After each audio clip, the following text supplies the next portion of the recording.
युग चक्र का चौथा और अंतिम युग है कलियुग। प्राचीन हिंदू धर्म ग्रंथों के अनुसार यह 4,32,000 वर्ष या 1200 दिव्य वर्षों तक चलने वाला माना जाता है। लेकिन भविष्य मालिका में लिखा है कि कलियुग 2025 से 2030 के बीच में खत्म हो जाएगा। हिंदू पौराणिक कथाओं के अनुसार 4 युग है: सत्ययुग, त्रेता, द्वापर और कलियुग। यह युग चक्र दोहराया जाता है और कलियुग के बाद सत्ययुग फिर से वापस आ जाता है। इसे सभी युगों में सबसे बुरा युग कहा जाता है। प्रत्येक युग के बाद क्रूरता बढ़ती है और मानव आध्यात्मिकता, सर्वशक्तिमान ईश्वर के प्रति भक्ति कम हो जाती है। कलयुग को अब तक का सबसे अपमानजनक युग माना जाता है। लोग शारीरिक और आध्यात्मिक रूप से भी अपने सबसे बुरे दौर से गुजरते हैं। हालांकि यह भी कहा जाता है कि कलयुग के अंत में जब भी किसी सच्चे भक्त को भगवान विष्णु की आवश्यकता होगी, वे अवश्य प्रकट होंगे। सर्वशक्तिमान को प्रकट होने के लिए कुछ और करने की आवश्यकता नहीं है। कलयुग की शुरुआत को समझने के लिए महाभारत की कहानी बहुत जरूरी है। कुरुक्षेत्र युद्ध 3140 ईसा पूर्व में समाप्त हुआ था। कहा जाता है कि युद्ध के 3 से 4 महीने बाद कलयुग की शुरुआत हुई।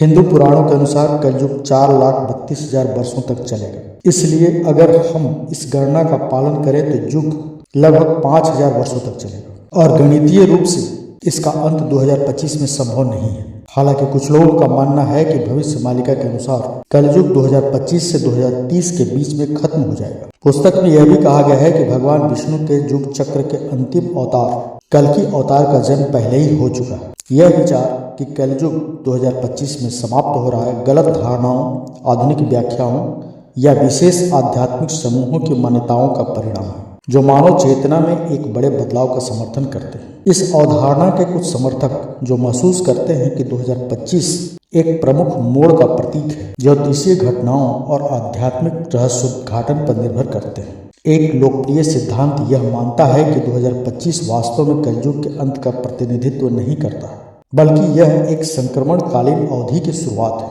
जो सार्वजनिक चेतना में बदलाव द्वारा चिन्हित है, जो अंततः राक्षस कली के नकारात्मक प्रभावों को कम कर देगा।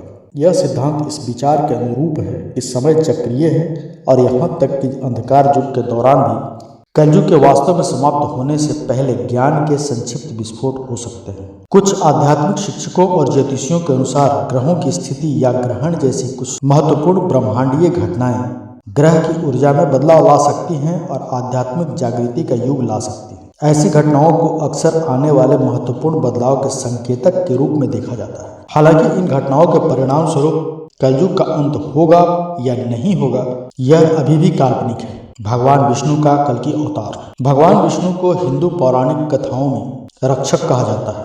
प्रत्येक युग में भगवान विष्णु धर्म को बहाल करने और उसकी रक्षा करने के लिए अवतार लेते हैं। जब भी दुनिया को बुरी या विनाशकारी शक्ति में खतरा होता है, भगवान विष्णु ने पहले मत्स्य, कूर्म, वराह, नरसिंह, वामन, परशुराम, राम, कृष्ण और बुद्ध अवतार लिया। कलयुग के अंत में भगवान विष्णु अपने अंतिम अवतार कल्कि के रूप में पुनर्जन्म लेंगे। कल्कि अवतार राक्षस कली का वध करेगा और कली युग का भी अंत हो जाएगा। प्राचीन हिंदू ग्रंथों में इस सिद्धांत का समर्थन करने के लिए कोई सबूत नहीं है कि कलयुग 2025 में समाप्त हो जाएगा। यह अनिश्चित लगता है कि 2025 को कलयुग का अंत माना जाएगा। 2025 के बारे में चर्चा एक अनुस्मारक के रूप में काम कर सकती है कि परिवर्तन हमेशा संभव है और समाज की आध्यात्मिक प्रगति मानव चेतना पर बहुत अधिक निर्भर करती है। चाहे कलयुग 2025 में समाप्त हो या न हो, नैतिक जीवन जीने और दुनिया को एक बेहतर जगह बनाने के लिए नैतिकता और आध्यात्मिक विकास को आगे बढ़ाना महत्वपूर्ण है। तो मित्रों, आज की वीडियो में बस इतना ही। ऐसे ही और विषयों के लिए हमारे चैनल को सब्सक्राइब अवश्य करें, साथ ही बेल आइकन जरूर दबाएं ताकि हमारे वीडियो संबंधित नोटिफिकेशन आपको हमेशा मिलती रहे। मिलते हैं अगले वीडियो में एक नई खास जानकारी के साथ। तब तक के लिए देखते रहिए संस्कृति दुनिया। धन्यवाद।